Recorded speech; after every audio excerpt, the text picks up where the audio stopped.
I can see. Okay. I can see a nice dining table over there. A nice dining table. Yeah. Oh man, yes, you got it. Okay. You see, I like that you are seeing the end product. Some people, when they look, we see trees, but other people, they see furniture. They see wealth by just looking at this. So in life, God has placed all of these things right in front of us so that we may be able to use them and create and generate wealth and living for other people. But it depends on what it is that you see. Well, we will go directly. You know, I come from an international roaming background. I mean, international, like I said, that I used to work in the international telecommunication space. Now, in the telecommunication space, especially in the international roaming space, whenever you see this means that danger, there is trouble. If flights are canceled, what does it mean? It means that people will not roam, which means there will be no revenue. It means that people will not be traveling, which means tourism business will be affected because people will not be coming here. It means that those who are exporting things from outside our country, they will no longer be able to do that because flights are canceled. And what does that mean? It means that we're going to encounter loss of revenue to our companies, and it means the tax is going to suffer. So all of these events, when they are being canceled, then it means that we're going to lose revenue, and this troubles me. However, we need to still find a way to move forward in spite of all of that. Now, the economic recovery is very important, that in spite of all of what happened, we still need to adapt. We still need to be agile, and we still need to transform. I mean, what we've seen happening is that people have been losing a lot of jobs. Now, with people losing jobs, me and you as a digital minds, we're supposed to say, what is it that we can do to be able to add value for the next generations? What is it that we're supposed to be able to do so we can adapt? I'll give a basic example. My wife is into a business of doing, you know, the wedding decorations and all of that. So during COVID, what happened? No weddings. So which means her business went down. But what did she do? What was happening during COVID? Many people were dying. Loss of lives was happening left and right. And what does it mean? Is that it means people will need flower decorations in their funerals and whatever. Then she switched her business to do the flower decorations in the funeral business. And the business was booming because she was able to adapt. So whatever it is that you are doing, you need to be able to find a way. What is it that I can do to be able to adapt to the situation? Because if you don't adapt, you will be swallowed. And if you are swallowed, it means you're going to lose business, people are going to lose jobs. So here I wanted to talk about the digital innovations that we have seen happening all over the world. Now, if you look at these digital innovations which are happening all around the world, is that I think, okay, you can see my screen. You can see my screen perfectly, right? Yeah, we can see you. Is it okay? Okay. Yeah, we can see it. Okay. So now the digital innovations which are happening around the world. In Dubai, we have what we call curfew. Curfew is petrol delivery. So what they have done is that during COVID, they also realized, actually this started before COVID, but during COVID, it accelerated, that people were locked. We all had to be in one place, and travel was banned in most places because it was a hard lockdown. So what did they do? They introduced fuel delivery. Imagine, instead of going to, you know, in South Africa, when the fuel is going up, you must see how many people go to queue at the petrol stations. You'll be surprised. So now what Dubai did, they introduced the fuel delivery measure where you can go through an app, they can deliver fuel to your own house, they can deliver fuel to your workplace, they can deliver fuel to your friend's place. You don't have to go to the petrol station. They will come to you and deliver fuel. Now we've got debt collection and payments, which is done by phone. Imagine now if you are owing, you have to pay your bill on the 7th, and for some reason on the 7th you miss the bill payment, and then you get a call on the 11th saying that, look, you missed paying your bill, but you can still be able to pay it now over by phone. And by phone, they call you and you answer, and you can put in your credit card details and you can pay your bill by phone without you having to go to the actual place to do this. These are things which we do not have in our countries, but we can implement this and start making money. There is a pay parking ticket using SMS. Have you ever imagined when you are in a mall and as you are in a hurry to go out And when you go out, you need to go pay your ticket. And guess what? You get there, there is a long queue and you don't have a choice but to wait. In Dubai, you can pay this using SMS. Now, I know in some areas here, you can pay for these things using an app. And now when you use an app, there are people who are using the feature phones. Then they don't have an app, so how would they do? But people using the old Nokia phones, they can use SMS. So you pay for your parking ticket using SMS. Now, imagine now you've gone to the mall, you want to withdraw money, and you want to you check you don't have your ID. Did you know that you can actually be able to withdraw money using your ID card? Your government issued ID card. You can use it because it has a chip. This is in Dubai, we're using it. You can use it to withdraw money from an ATM. You don't need your bank card. We have driverless taxis. Imagine you land at the airport and all of a sudden there is a taxi there. You just punch in your address and you put your credit card to pay and it takes you to your place. Of course, there is no one there. It takes you to your place and from delivering you, it goes back. There is no driver. Creativity of Wi-Fi by taxi drivers. I was actually very happy one time. Anyway, we will talk about all of this one by one. I just wanted to show you what is it that is in store that we're going to be talking about. Now here, imagine you are walking into a grocery shop. And when you get there, I mean, most of us, we know that month end, when you go to a grocery shops, the queues are very long.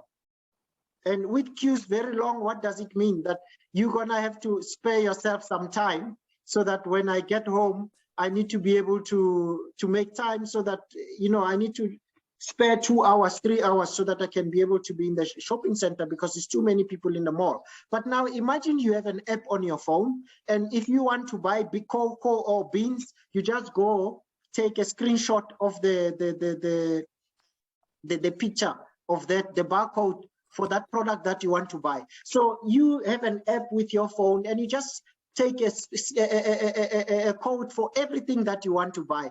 And at the end of the day, with no trolley, nothing. You go to the counter and you tap on their machine. Then they charge you the total price for whatever you bought. And before you reach home, 30 minutes later, the grocery is being delivered to your home.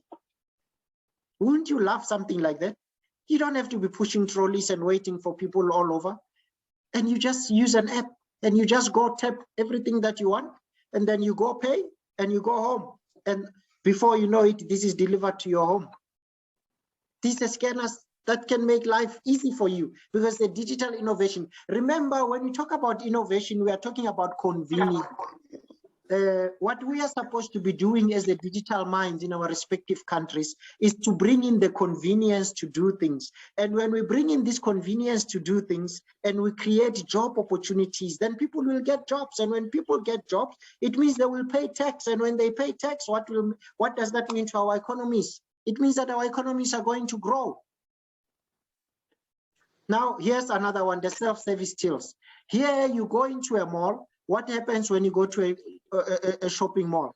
Or you go in South Africa, we have Pick and Pay, we have the macros and whatever. You must see the queues going to the tills, how long they are. But you go into other countries. I mean, I saw this for the first time in Singapore. You go into Singapore, you buy whatever you buy, and you go to the till. There is no one helping you there. You just go, you scan your things, and from there you pay with the credit card or your debit card, and you go. Now, of course, in these countries, it's so nice that there is no crime, so people can go and you can't go out with something that you didn't pay for. I know other people will say, no, but what about jobs? What about, I understand, but these are digital innovations which we need to be aware of, that they are already taking place in other countries. And maybe in some aspects for us, they might be useful. The e-driving license, in my country, if you want to get a license, what happens? You have to go into a driving station, go for your driver's test. For your driving test, you on the road itself. But now just imagine in Indonesia, where for you to get a driver's license, they use an e-driving. To get your e-driving license, you need a simulator. There is a driving school simulator, like where your kids are playing. You go, you get to a simulator, you are driving like real life, like you are on the road. And that's how they can identify whether you pass or not, because as you are driving the simulator, there will be cars coming, you will need to stop. There will be people crossing over, you will need to stop, and you will need to indicate, you will need to do exactly what you do when you are driving. Maybe you can mute if you are not talking, but when we ask questions, I think I'll open for questions afterwards. Now, this simulator, it's helping lives because in countries where the traffic is so heavy, you don't need people to be risking, you're saving yourself risk by driving using a simulator than a car. Now, the other thing, this is the homework of fuel delivery I was talking about. Imagine they come to your home to deliver fuel. You just order on the app and you specify what time you need to come. And exactly at that time, the fuel will be at your doorstep and your car will be fueled. How nice it is. No need to go and queue at the petrol stations. Now, the other thing is the IVR payment for your business. Like I have mentioned earlier, you've got a lot of people who are owing you money and they're supposed to be paying at the end of the month. And for some reason, they miss the payment. And imagine they receive a call and the call is saying that you missed the payment. If you want to pay, you can pay now. Just press 1. And you press 1 on the IVR, and then it takes your credit card and whatever, and you pay instantly. And as you drop that call, the payment has been made. Isn't that convenience? You don't need to walk into a shopping mall to pay. You don't need to maybe log on to the internet. You don't need to do anything. This comes to you at your doorstep and saying, and this is an incoming call, so you pay nothing for it. Okay, now the remote and robotic assistance. I have a query to the municipality. Now, and it's a weekend. Municipality opens Monday to Fridays. Okay, there are some that open on Saturdays, some departments like Home Affairs. Now, imagine I just walk into a mall and there is a robot there. And any query I have from the municipality, I just press on the robot. Now, when you press on the robot, there is a call center from the municipality whose face will come up on the screen and talk to you and say, what help do you need? You say, my account number is 1234. I want to check this. And then he helps you right there. You didn't have to go to the municipality office and wait long queues and whatever, because the people are there in the mall. When you go into the mall, you get all these robots and helping you.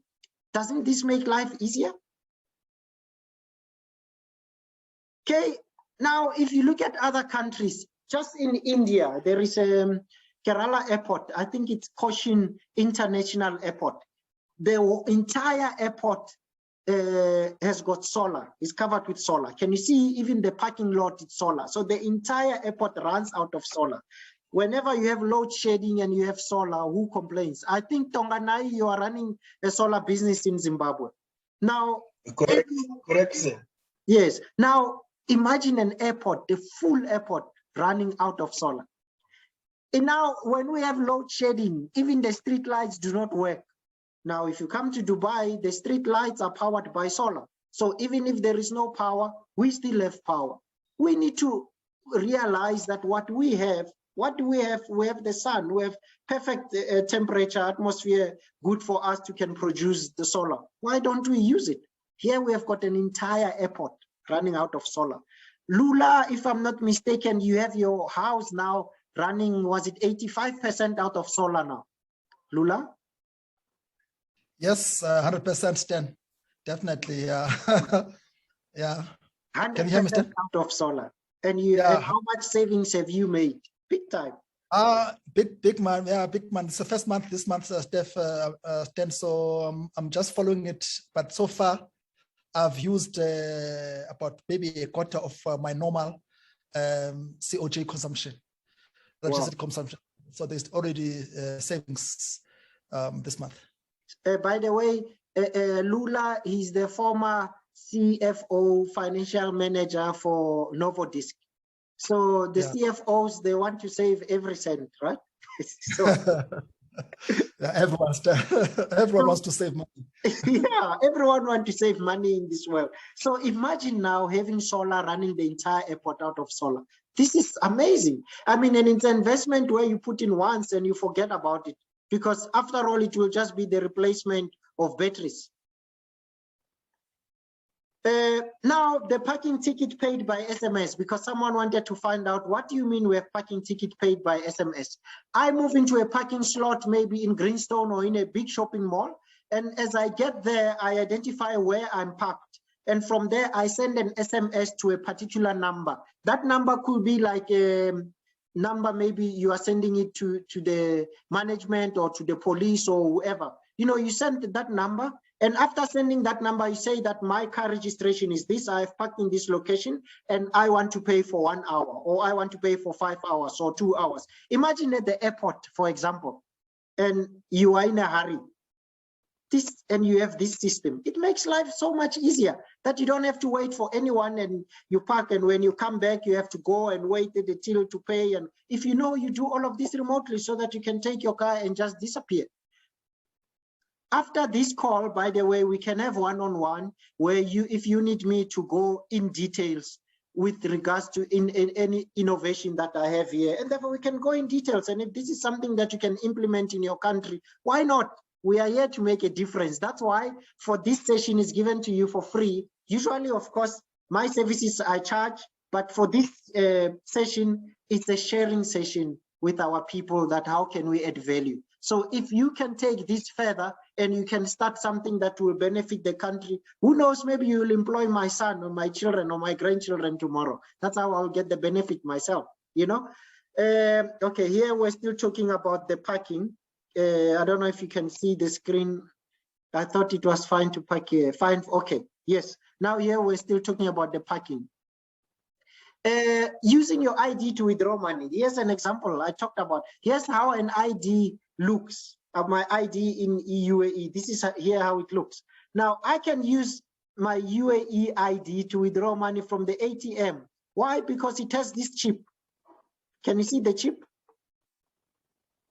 It has this chip, and with that chip, they can be able to identify you. Of course, there are a lot of other things associated with the chip, which we can't talk about, because now it also means you can be monitored wherever you are easily, because now we have your chip. It means we can see where you're going. But it makes life so easy, because if I'm coming anywhere and I want to check in, imagine in your country now, you are coming from abroad, and you want to enter your country, and you find the queues are so super long at the international arrivals. Now, when you have this chip and you are a Dubai citizen, there is a special queue for you. I'm not talking about a special queue where you have to queue with everyone that is local and that's it. No, but with that queue, you can go to an automated machine where you don't even need an individual to let you in. You just use that chip and you can self-check yourself in. That's convenience. Think about the queues. I remember one time I was in Chicago, and after flying for like what, 14 hours, because we flew via UAE, and then we stood at the airport for like, I think 3 hours in the queues, which was super long. But when you have something like this, you are able to say that the locals this side and you guys tourists this side, but it makes things easy. We're supposed to bring in convenience to our people. Now, this happened when I was in Kenya, and I really liked it. You know, this is just about, what can I say? Just innovation, which I liked. You know, I got off in Kenya, I was tired, and then I got to a taxi. And the taxi driver says to me, sir, don't worry, I know we've got heavy traffic from Nairobi, it's heavy, but I have Wi-Fi in the car. And I was like, what? In Kenya, you have Wi-Fi? And you know what these guys did? They just went to a mobile operator and they bought the dongles, and they made sure they put that in their cars. And every month they just recharge, they buy this unlimited. And by doing that, what does it do to the country? You are stuck in traffic and you have Wi-Fi, then you don't need to worry, correct? Because you have Wi-Fi, what more do you need? You are stuck in traffic. But the fact that the guys thought about that development, that we put in all our taxis, we're gonna put the dongle for the Wi-Fi for our passengers.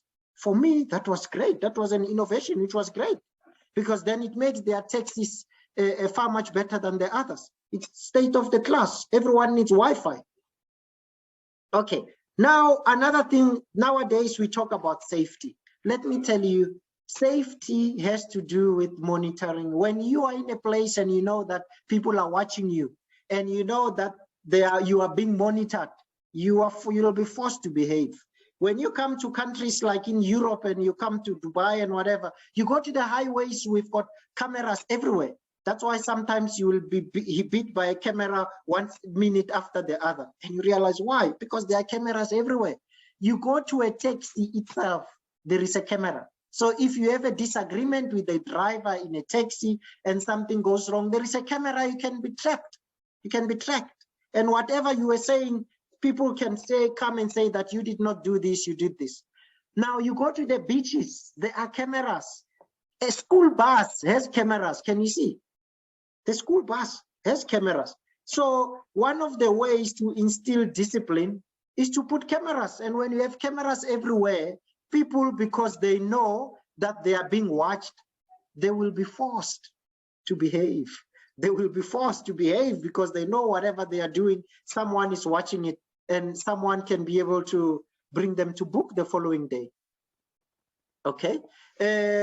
Now, driverless taxis. I've mentioned this, that you get off the airport, there is a driverless taxi waiting for you. And you just punch in your address and it can take you home.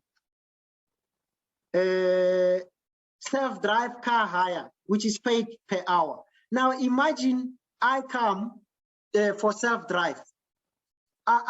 Okay, nowadays we've got things like Uber, right? All of us, we know about Uber, we know what Uber does. You call Uber, it comes to you. But now imagine a situation whereby you want to drive yourself and then you go to an app, and inside that app, there is an e-car website. With this e-car website, this is happening in Dubai, by the way. You can say, I want a car, I want to drive myself for 30 minutes or for an hour. Then they will tell you where is the nearest e-car. Then you get your friend to drop you there. You take the e-car, you drive it to your destination, you leave it there. You'll of course have to enter a code to be able to activate it. And therefore you drive, you leave it there, you go wherever you're going. You don't have to bring it back. And then the next person who orders will go to that place, get the car and bring it back. Isn't that nice? And it is safe. You don't need to worry. If you drive it for 30 minutes, they will charge you for 30 minutes. If you drive it for 1 hour, they will charge you for only 1 hour. Because if you go hire a car nowadays, I think they charge you per hour. No, sorry, per day. But if you take this, you only pay for the 30 minutes that you drive because you want to drive yourself. Of course, there are a lot of other things like the water leak detection. Imagine you are in your office and all of a sudden you get a message saying that we detect a water leak in your house. Can you please go and check? Now this helps you because otherwise without this, you could come back to a flood in your house. Of course, the other ones now, this round one, it's your robotic cleaners. Imagine now you go to work, you didn't clean your house, or maybe your bed, because it's so low, you are not able to reach other places underneath your bed. There is a robot which cleans houses nowadays. You set it that between this time and this time, I want you to clean the entire house. We have one like that. And therefore, it just cleans and it does much better job than human being. And it just clean. And when it finishes, it goes back to the dock and it knows your room. Car finder, this bottom one, you go to a mall, a big mall in South Africa, we have Mall of Africa, or you go to Dubai Mall, which is very big. And what happens when you come out, you forgot where you parked your car. Where are you going to start to look? There is a car finder that you just go and you type in the registration number of your car. And from the registration number, it will tell you exactly where your car is parked. And then you just walk there and you get your car. Isn't that convenient? There are other things like maintenance. You know, I know those who are in engineering, they will tell you about, we have preventative maintenance that, you know, your car, you take it for maintenance or service because you want to prevent. And there is also reactive maintenance, something broke down, then you try to fix it. But there is an interesting one called predictive. With predictive, it's like, you know, these Tesla cars, if it drives in one location and it hits a pothole, that same car, it will send a message to the master database. And what will happen, all cars that are going to go through that road, they will try to avoid the pothole or even avoid the road entirely because of the pothole. Why? Because this was predictive. So this is nice for us to know that we can create things which will go beyond being preventative and being reactive all the time. Now, at the end of the day, me and you are here to serve our customers, because a customer or a client is the most important visitor on our premises who are not dependent on us. We are dependent on them. They are not an interruption in our work. They are the purpose of it. They are not outsiders in our business. They are part of it. And we are not doing our customers a favor by saving them. They are doing us a favor by giving us an opportunity to serve them. Now, after having said all of this, I just want to say that also it is very important for all of us to make sure that we don't just plan to do things, but we get to do things. So I would like to encourage all of you here that are listening that please, the best time to start is now. Most of us, we say that, no, I will do when things are working. I will do when I have money. I will do when I have this. The best time to start planning something good is now, not tomorrow, but now. Okay, I think maybe that is the end of my presentation. And if anyone has any question or anything, this is the time that maybe you can ask and let us discuss. Feel free to unmute so that we can talk. No problem. I'm ready for you.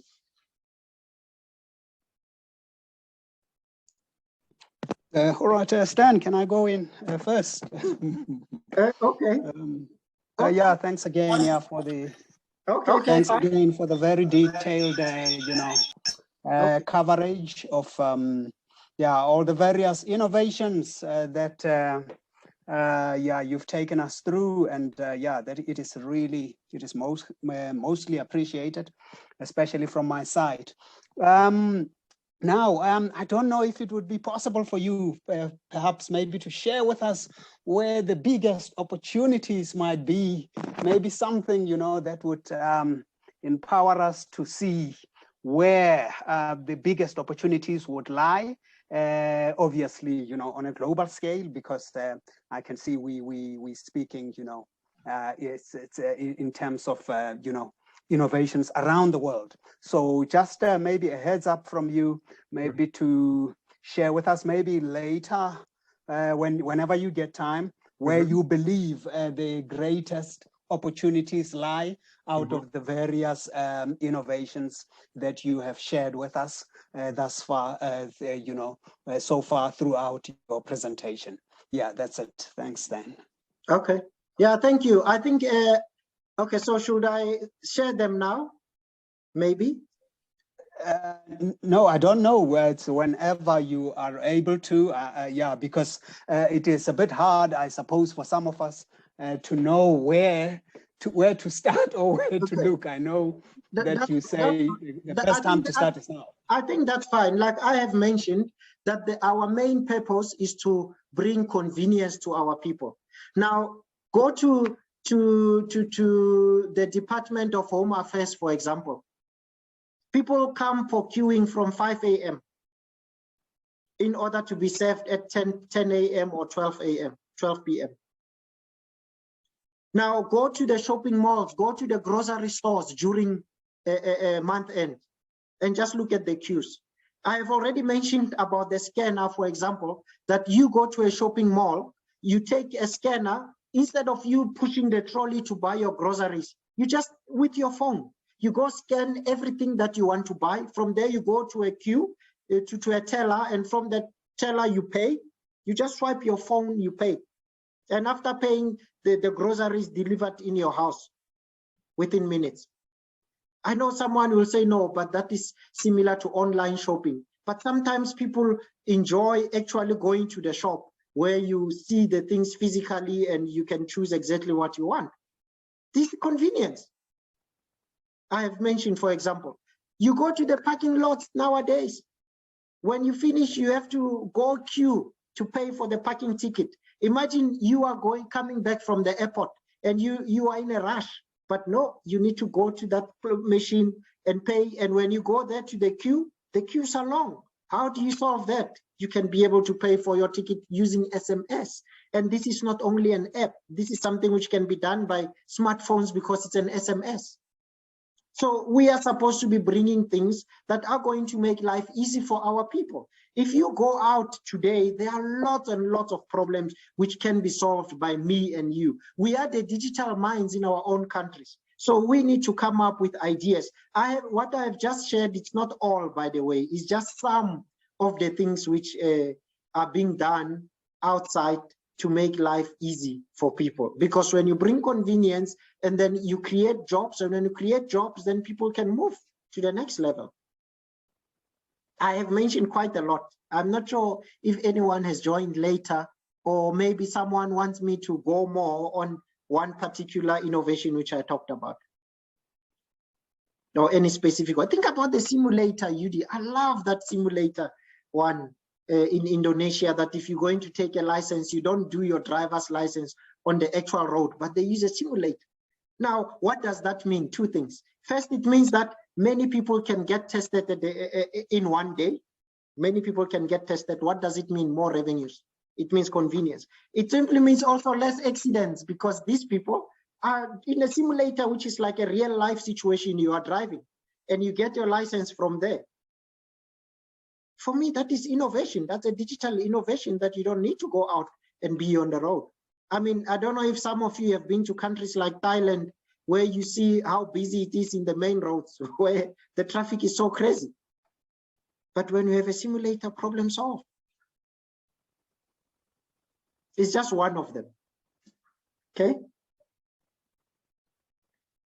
The solar is one of them. Okay, maybe another question, another one. Hi, Stanley. Hey. Hi, Stan. Sorry, can I start? Okay, yes, you did. Yeah, maybe I want to share regarding the Indonesia startup. Maybe this is can be a sample for every country in the world. So there is a one decacorn. Maybe this is the biggest decacorn in Southeast Asia. You know the Gojek, right? Gojek is a ride-sharing company original from Indonesia. Before they start the business from ride-sharing only, but later they improve the business with the like GoMart. GoMart is like you can order your daily products using the apps, and then you can have a GoClean. GoClean is you can order the service people who can come to your home for cleaning and charge by hour. And then you have a Go Technician. It's like a Go Montir. You can fix your car, change oil, change batteries for your car. There's a charge, so someone will come to your house. And also another improve is like a Go Massage. So you can have people massage you and charge by hours. It's so many service can be converted into digital. So this is one of the why Gojek is a application which is success in Indonesia and also expanding in the Southeast Asia countries. Wow. Maybe this helping you. Now, Gojek, it's like in Indonesia, when you are late, by the way, to office, which has happened with me. When I was usually, I have a company car, the full that is paid by company. You know, you are being driven there. You have a driver. So now, when you are late, you use a motorcycle, and the motorcycle is the Gojek, and the motorcycle with your suit. You jump into a motorcycle, it will take you quicker to your destination. Now, what he's saying is that there is Uber. So now they created something Uber for motorcycles, which is Gojek. So you could call a motorcycle to your house to go drop you wherever. Why motorcycle? Because of the heavy traffic, the motorcycle will help you to get there quicker. And so what happens is that from the motorcycle app, they have expanded this, that if you need laundry to be done for you, usually you would have to take your things to the laundry. But now through an app, you can call out the laundry people to come to you using an app. So the same thing is saying, if you want to service your car, you are looking for mechanics or whatever, they have expanded this app to also cover that. So from the comfort of your own home, the mechanic will come to your house and service your car without you having to go out. Same thing if you need someone to, you've got your parents or yourself, you want to go for a massage. Me, after a long trip, I don't mind massage. Now, you can call massage to come to your house and massage you. If you want to massage your parents or whatever, you can call the massage, and these are professional services. They come to your house, they do the massage and they go. But you don't need to go there, which is good. Petrol is expensive nowadays also, so it means you will not be traveling. But this is something which is adding value to society. So this is what UD is suggesting, that these are other things that we can do. Imagine in that app also, you need a tutor for your child. And then you just go to one app, and then you can get a tutor for your kid, and he will or she will come to your house. I play a piano sometimes.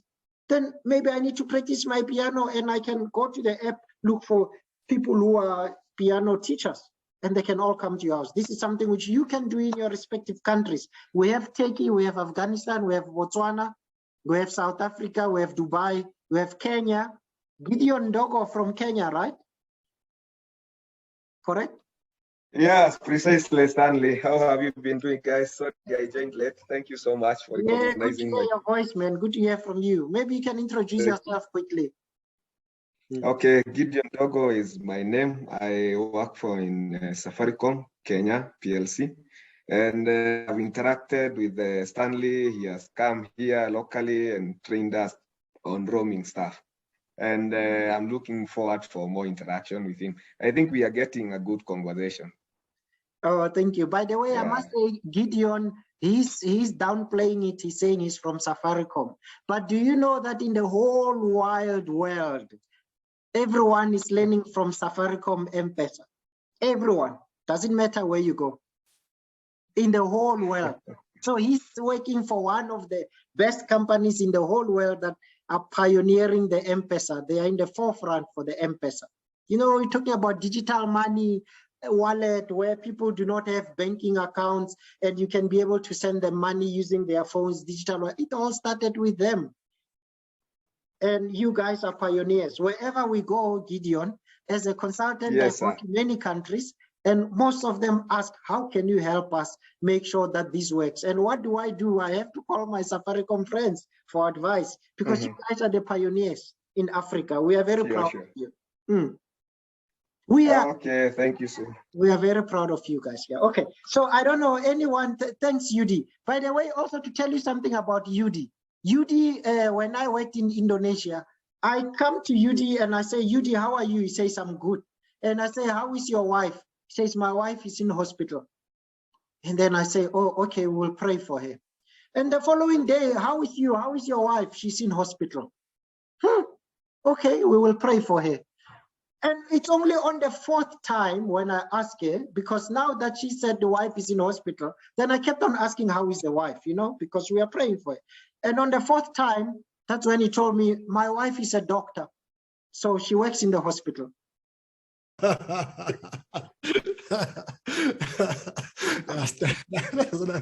crazy. So I realized, okay, yeah, so she's a doctor, she's in the hospital, so that's fine. Maybe let's hear from Crispin or anyone. I think we haven't heard from Crispin, yeah? Crispin, I guess you are in South Africa.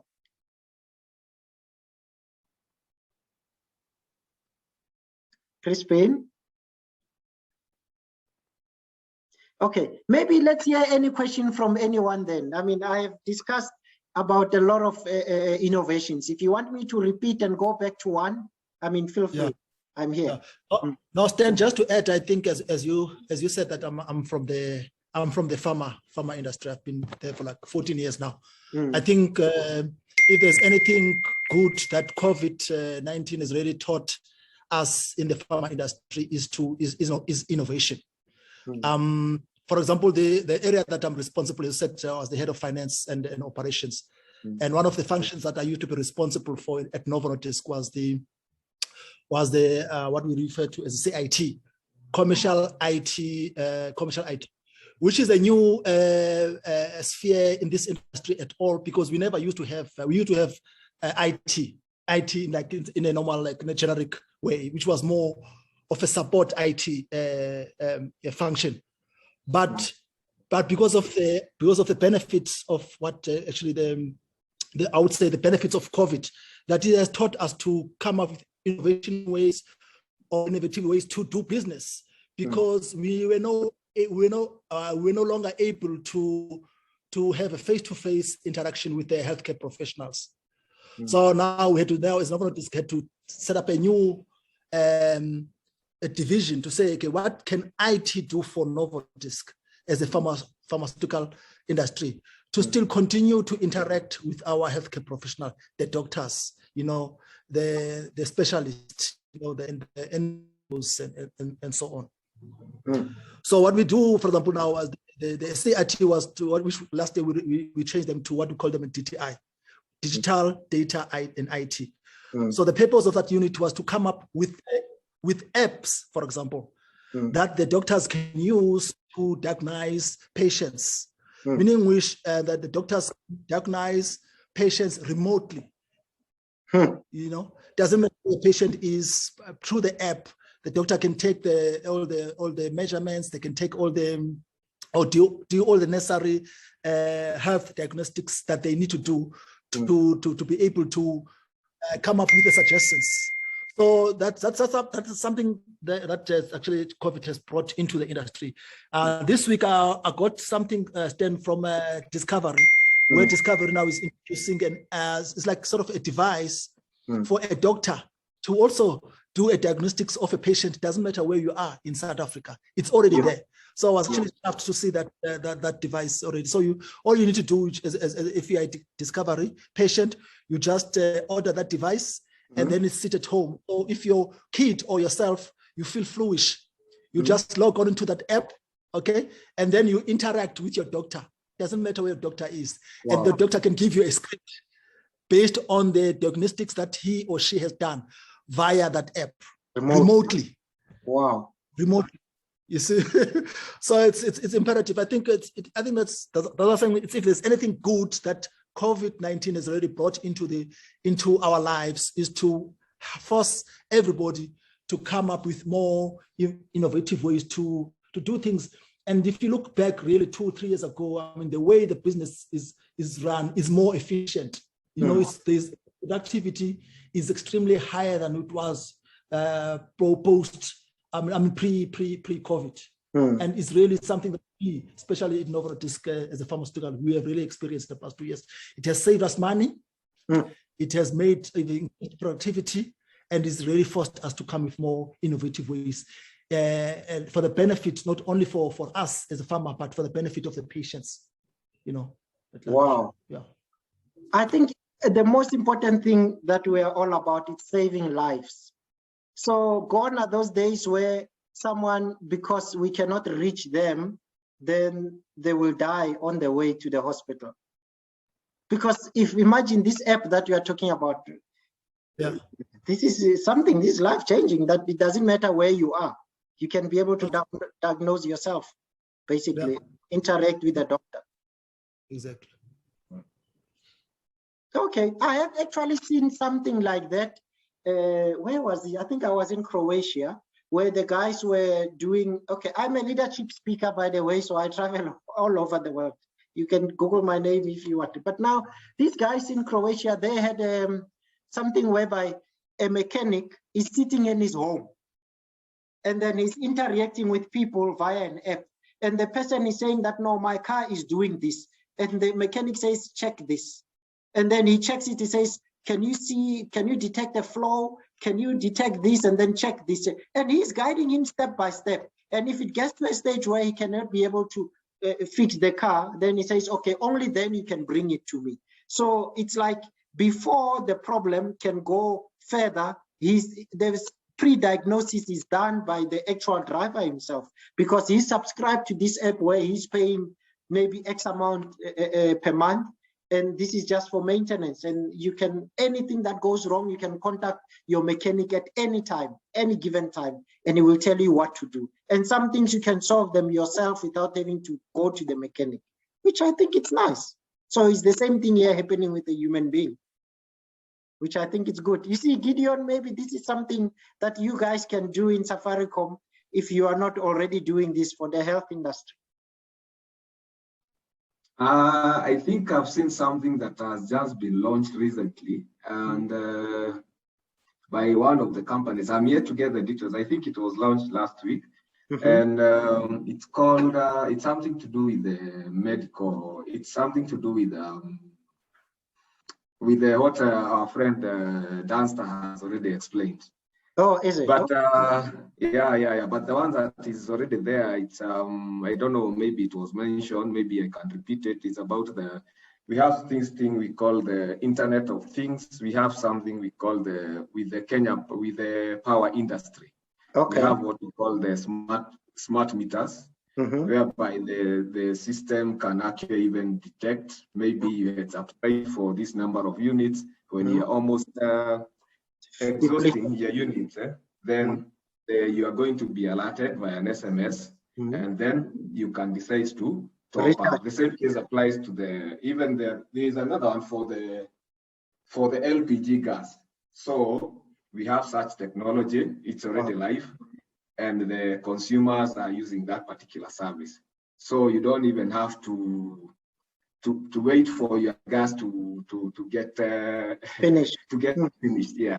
So there's a sort of a detection that will happen, and then of course an SMS will be sent to the customer that you are almost finishing your gas, so you need to call the supplier and refill. Yeah, and this is what is remaining. It will take you for this long, maybe an hour, maybe you are cooking, so you have only 10 minutes.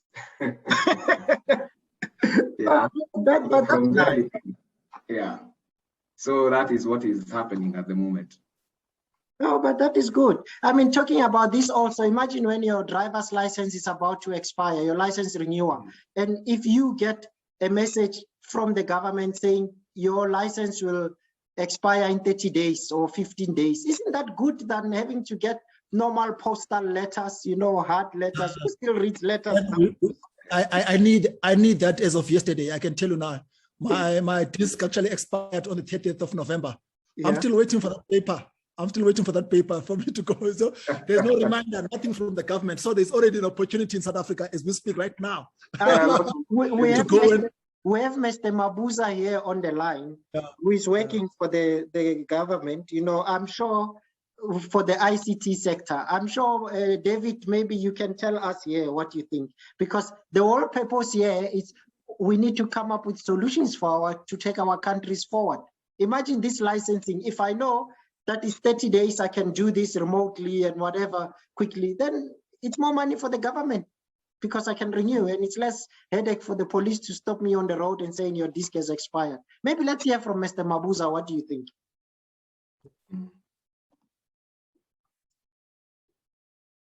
Yes, Stan, and I'm actually on the road. I'm picking up my kids. But I think the issue of digital transformation, especially for the public sector, is very crucial. And because government is delivering services to the people. So there are ways. Well, there are initiatives around those issues, and the South African Post Office is sort of at the center of that. They've had their own challenges. But I also wanted to ask you a question. You see, when people talk about digitization and digital transformation, there's also this statement that they always throw that data is now the new oil, data is now the new gold, and what can you that's that? Because there's little understanding about the role of data in the innovation ecosystem at the moment, especially in government, because government needs to put in place the necessary regulations and policies, to manage some of these things around data. Thanks. Okay, I think if I talk, maybe if anyone has a way to answer, you can answer. But if I have to look at it, I'll look at it data in two phases. First of all, data means information. When you have information, you can be able to do predictive analysis, because now those analyses will be based on what has happened before, what has happened last year, what has happened, what was the trend before. Remember, we talked about the three kinds of maintenance, which is preventative maintenance. You service your car before to prevent it from having accidents. And then reactive maintenance, you service it because something has gone wrong, you are fixing it. But there is predictive. Predictive is based on the data that you have, and based on the analytics that you have, then you can be able to decide. I gave an example about the Tesla vehicle, that the Tesla vehicle, if it goes through this one road, it hits a pothole, it will send a message to the master database. And that master database will make sure that every Tesla vehicle that goes through that way it has to change the route or avoid the pothole, or it will tell them before they arrive, there's a pothole here, slow down and whatever. So that is predictive because they have the data. Now we also have data on the other hand, which we're talking about megabytes and the gigabytes. Now, when you have data, you are able to upload these softwares. You know, people like me, I used, by the way, data or internet when I was in university for the first time. I used internet and I used a computer then.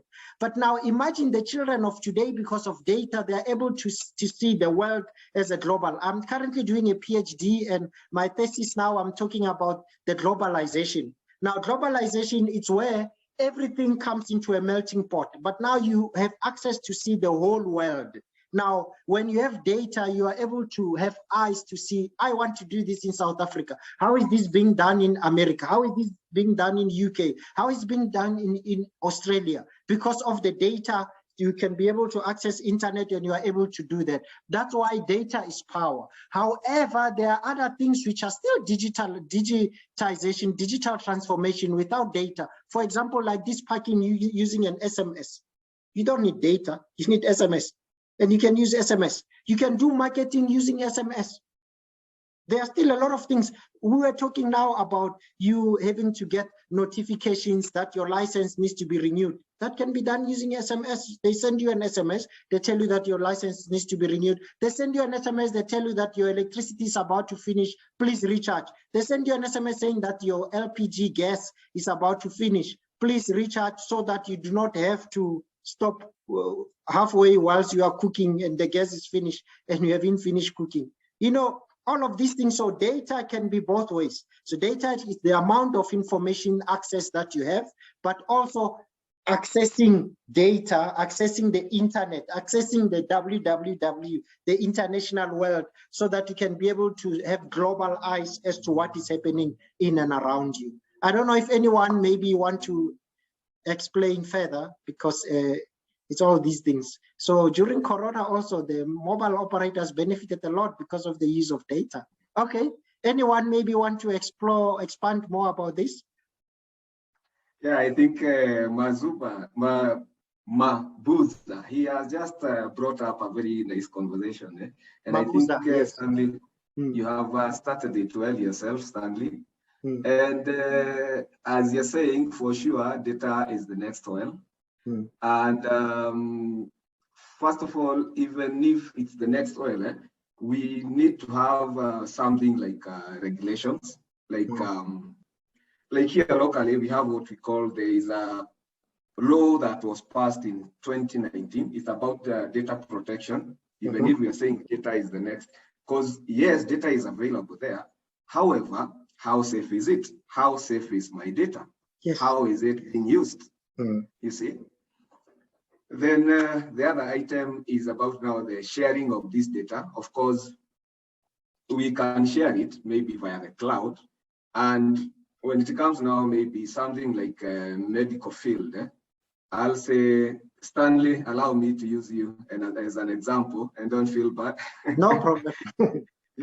You're my good friend. So Stanley goes to hospital, then the doctor diagnoses that Stanley has diabetes or he has hypertension. Then Stanley, he loves eating cakes, sugary stuff. Then he goes to the restaurant and a takeaway restaurant sort of. Then Stanley wants to buy some piece of cake because he loves it. However, the doctor says, you are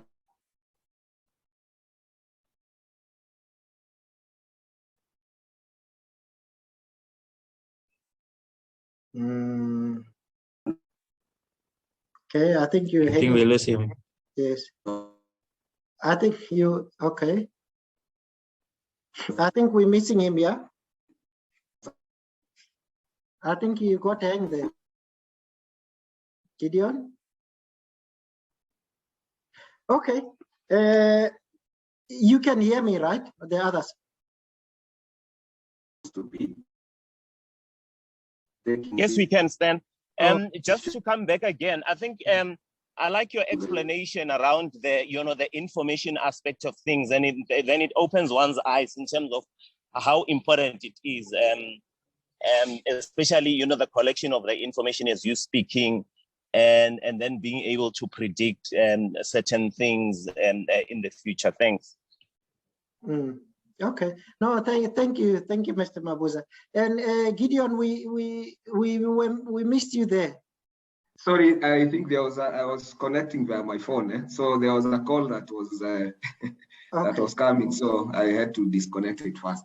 Okay. So I think for me, what I was saying is, yes, data is good, and we can use it in. Oh, we're missing you again. Okay, I think maybe in various ways. Yeah, I was saying, so we need to have those regulations, and if they're implemented and data is used correctly, I think it will be a plus to all of us globally. Thank you. Okay, can we give anyone now a chance that we haven't spoken? I don't know, Moses, do you want to talk about the RPA and just take us through that quickly, or maybe does anyone has anything to say? We haven't heard from Crispin. And Adele, I'm not sure if was this useful for you. Stanley, for me, it actually is quite insightful. I'm obviously aware of the transformations that's taking place in the digital sphere over the time frame, because it's where my interest also lies. I would rather like for you to give us some more information about the ideas that you just gave us. What is your consultation's role in that? Is there any way that we can copy these? Obviously, you want to give us some information about what we can copy in South Africa. But is there any interaction or any assistance from your side for us if you want to actually develop one of these solutions to South Africa or to any of the countries? That's basically my question, Stanley. Okay, I think one purpose for this call, it was to start a dialogue within the digital tech minds and say that these are things which are happening. And after this call, I don't mind to have a one-on-one, and we can go further to discuss what is it that we think maybe we can do. How is that country doing it? Who are they using? Now, if we agree on that, and therefore, but not everything, I believe in identify one that you are mostly interested in and whatever, and then we can discuss about that one, see how we can bring it into the country. Because believe me, some of the things we all think they are very expensive, but you'll be surprised to realize that things like making an app and whatever, they're not as expensive as we think. They don't command millions like we think, but we can be able to sit down and agree. You are from the legal fraternity, maybe this is what you want to do. Now, if we had to do an app for this, how can we do it? And by the way, for your information, some of the things which are cheaper in the East, when you buy them from the East, especially when it comes to the app developments and things, the guys are smart. And you get them for a good price, and you can use them anywhere in the world. And that's why we have people here from Middle East as well. So they can share their expertise, and we all can make a difference, so that my grandson can be able to have a job tomorrow, and he will say it came out from this meeting. I would like, it will be a big win for me. Thank you, Stanley. That's most insightful. I will take you up on that offer. So I would like to have a one-on-one with you, like you asked earlier, if anyone's interested. And then we take it from there. Thank you so much. Okay, thank you. I'm back from Dubai. I'm in South Africa now, and I'm not planning to go in 2022 because of the COVID and all the other stuff now. So I am here, and in any case, we have Zoom, so it doesn't matter where we are. Okay, Crispin. Oh, we don't hear from Crispin. Okay, I don't know then. I will give to Moses. If Moses, you want to tell us something about the robotic automation. I can imagine now we're doing a case study for Tesla that during the COVID, one of the biggest problems was that, you know, when you are putting up a car, you need to be there physically, you know, all the factories. But when you have robots doing the job, even if there is COVID, you are not affected. So, but let's tell us about the robotic process automation. Moses?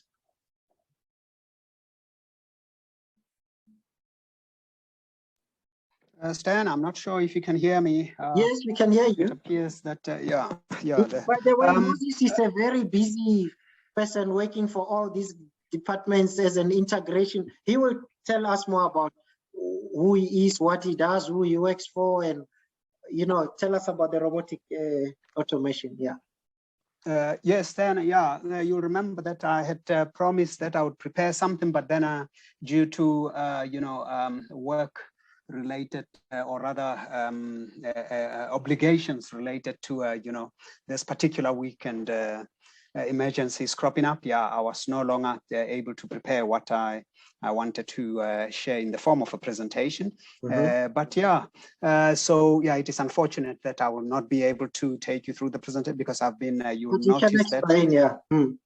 You'll notice that I've been popping in and popping out of the session. I was off for about 10 minutes and I came back again and I found that you were already at the end.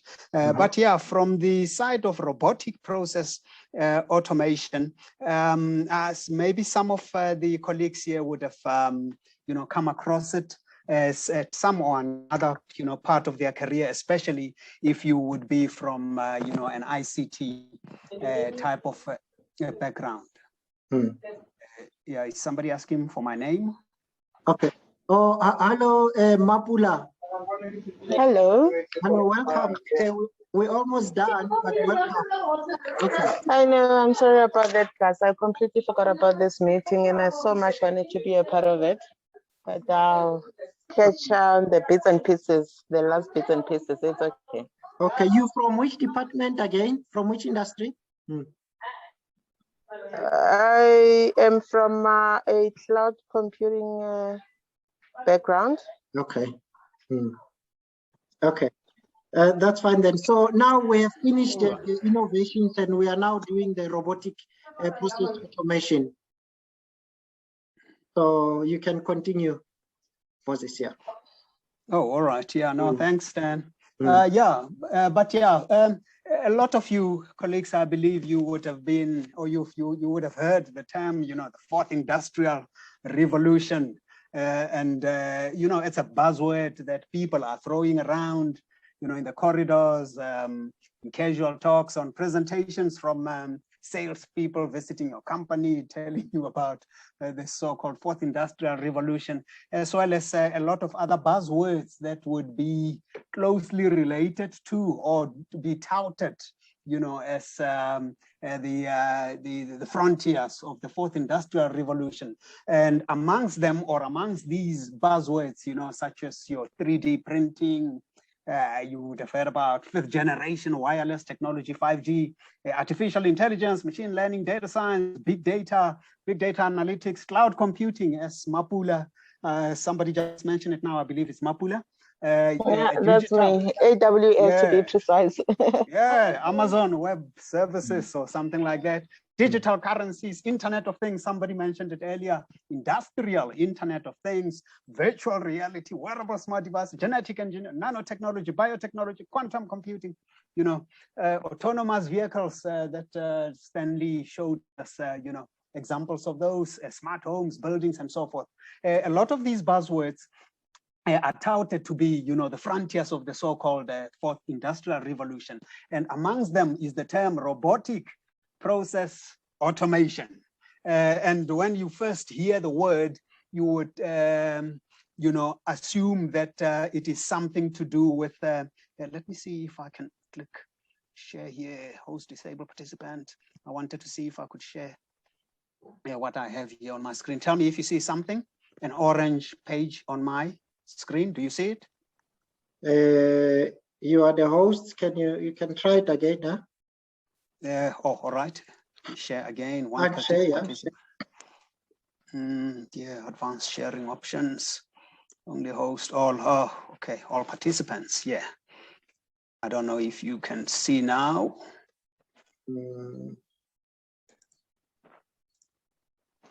Yeah, you cannot see? All right. Not No, yet. we Can cannot you see. unshare and share? All right. Let me close here. Yeah, I tried again.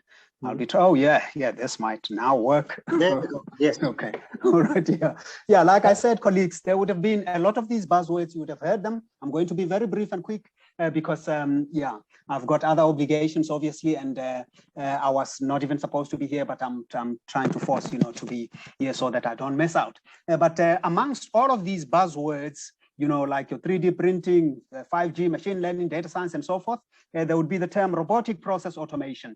And you will see here that I compiled this guide myself. At the time when I compiled it, I wanted to assist young people between the ages maybe of 18 and 26 to prime themselves or to gear themselves up, for a career in the so-called fourth industrial revolution, but particularly to give them pointers about where to start rather than just, sharing it as a high level, presentation, speaking about things out there in the world and give people with nothing in their hands. So I wanted to give them something concrete. And you see that I would mention brand names and I would give examples of actual products and actual places where to start and so forth. But robotic process automation, when you listen to the term and you hear it the first time, you might think, oh, it's something to do with robots. You might even imagine robots in an automobile assembly line in a factory. And I'm sorry to say that it's not about those types of robots, but rather it is about creating automated software-based robots that run on your computer without having to learn or use any computer, programming languages or to become a computer programmer. And you create these automated software-based, automated processes without writing code. The interesting part is that these can be very sophisticated, and the robots that you create right there on your screen. You don't leave your laptop, you don't leave your computer, you don't go out there to go and do or buy something that is not at your disposal or that is beyond your budget. And the whole idea of it is to try and minimize the amount of mundane work that people are caught up in on their daily, in their daily jobs. To say that you're sitting there with Excel spreadsheets the whole day, you cutting and copying and pasting this column to that. You by the end of the week, you need to generate a report for your manager, and then this particular email, you need to attach this these screenshots because the people are going to need that to do their job or to report to their uplines and so forth. And it's a lot of mundane procedures. Despite us having computers, we see people regularly sitting now on the computer to now babysit the computer and to have it as something that is holding them up. And the idea here, as I was sharing this write-up that I put together myself originally, was to share particular or readily available solutions where a person could start to say that, there's a company, for example, called UiPath here that I mentioned. It makes a computer product that can be used to do robotic process automation.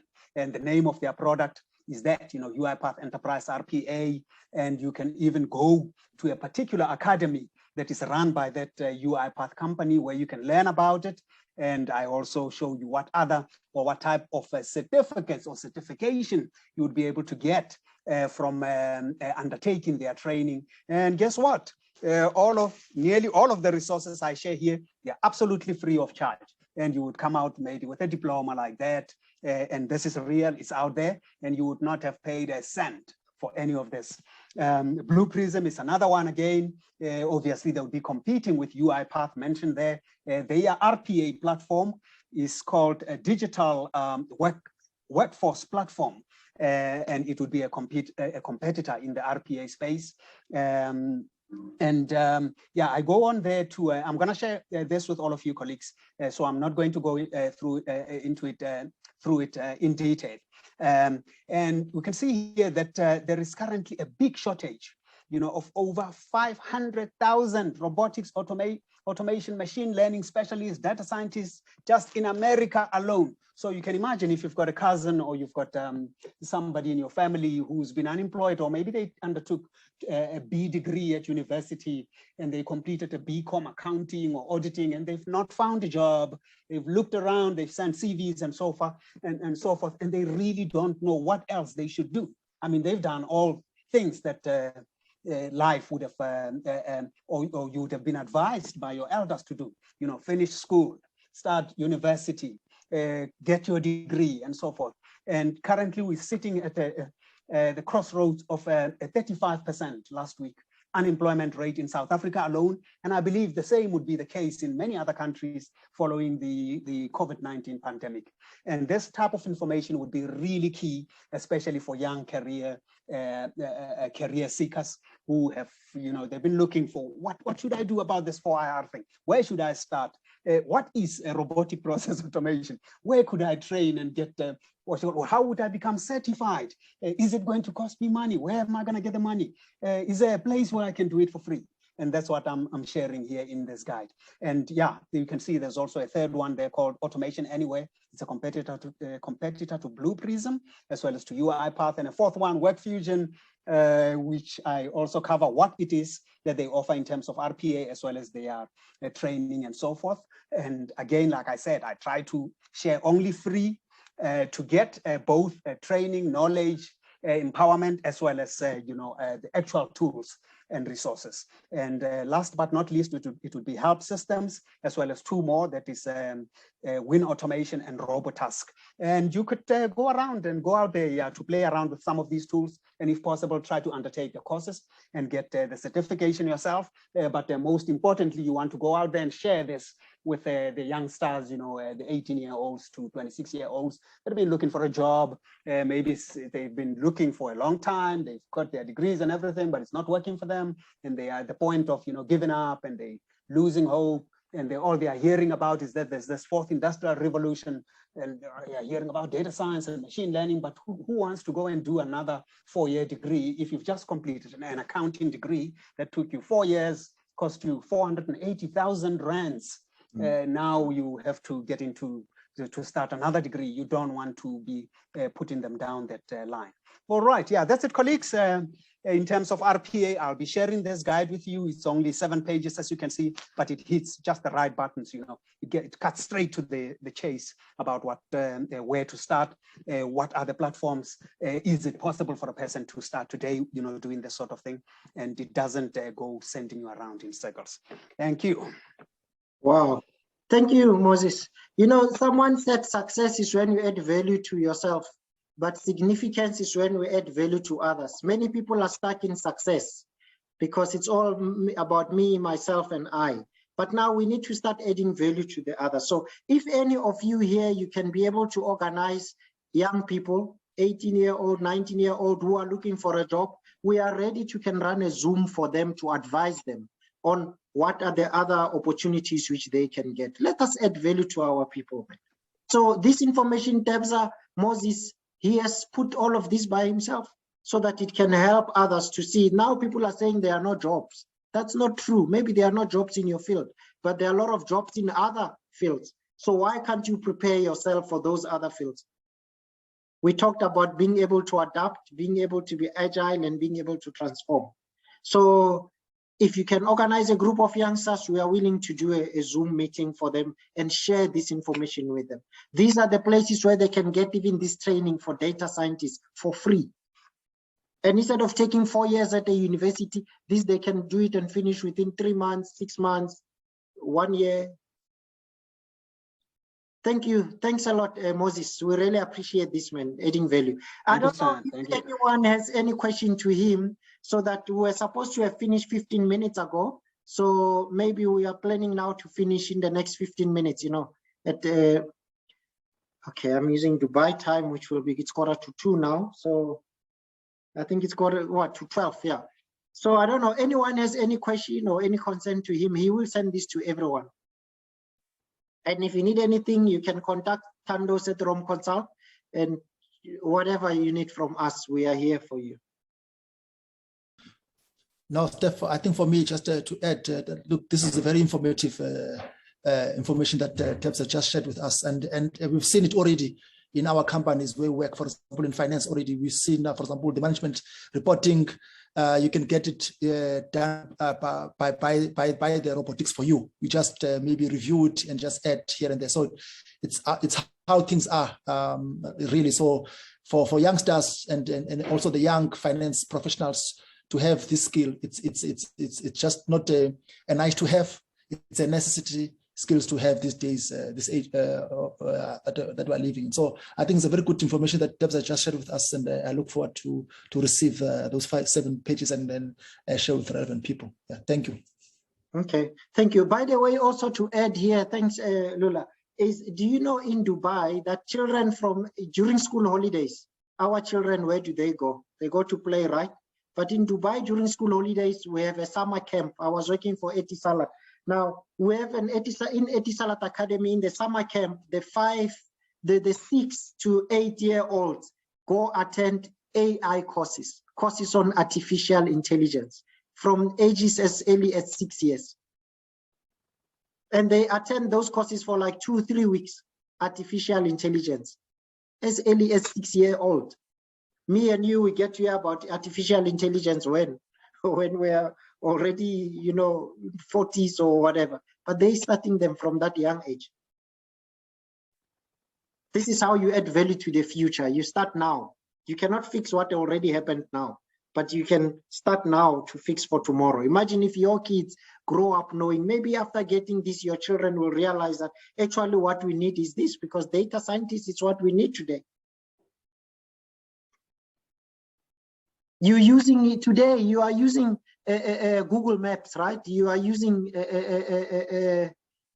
Waze. And what Waze is doing, it's showing you where you want to go, but Waze is also collecting data about you. Which roads do you travel the most and what do you like? And based on that, they can sell you advertisement and they are making money. But this is all data analytics. How can they use it? Same thing as your Facebooks and your Instagram, because they get to study your patterns so they can be able to know what to advertise to you. So that's where the world is going now. I think things are even going to the place where we'll even want to learn with machine learning how you think. I think that's where things will later on be going to. Because yesterday you did 1, 2, 3, maybe today you will do this because yesterday you did it like this. Anyway, yeah. Okay, for me, I think that is all. Unless someone has anything to say, I would like to thank everyone for coming. I know it's a Friday, it's busy for UD. What time is you UD now? For 5 p.m. 5 p.m. Yeah, it's 5 p.m. Obviously, you're gonna have traffic. So, but you decided to take this, and I don't know what time is it in Turkey now and all the respective countries. But I appreciate you coming here, and please let us all develop our communities and let us remember that success is when you add value to yourself, but significance is when we add value to others. So let us go beyond success and start adding value to others. I thank you. I don't know, anyone wants to say anything? Or... Sorry, I know I'm a late comer in. I was supposed to have joined with everyone else, but I mean, I request you guys to, I see you are recording this session, yes. And I really would like to understand. I request that you share the recording with me or us, just so that I understand where this conversation has started and what you guys have discussed, because it really sounds very interesting from the bits and pieces that I am catching up at the last minute. That's fine. I appreciate that. Okay, that's fine. The recording will be shared with everyone, by the way, who attended. Okay. Yes. Perfect. Thank you. Okay, thank you. Thank you, Stan. Thanks a lot again. We appreciate it. Okay, thank you. Okay, go well then, guys. Okay. Thank you, Stan. Thank you. Thank you for Okay, thank you. Yeah, bye-bye. Thank you, Lula. Thank you, everyone. Thank you. Bye-bye. Thank you, everyone. Okay. Thank you, everyone. Bye-bye. Yeah. Thank you. Thank you, Dave. Bye-bye.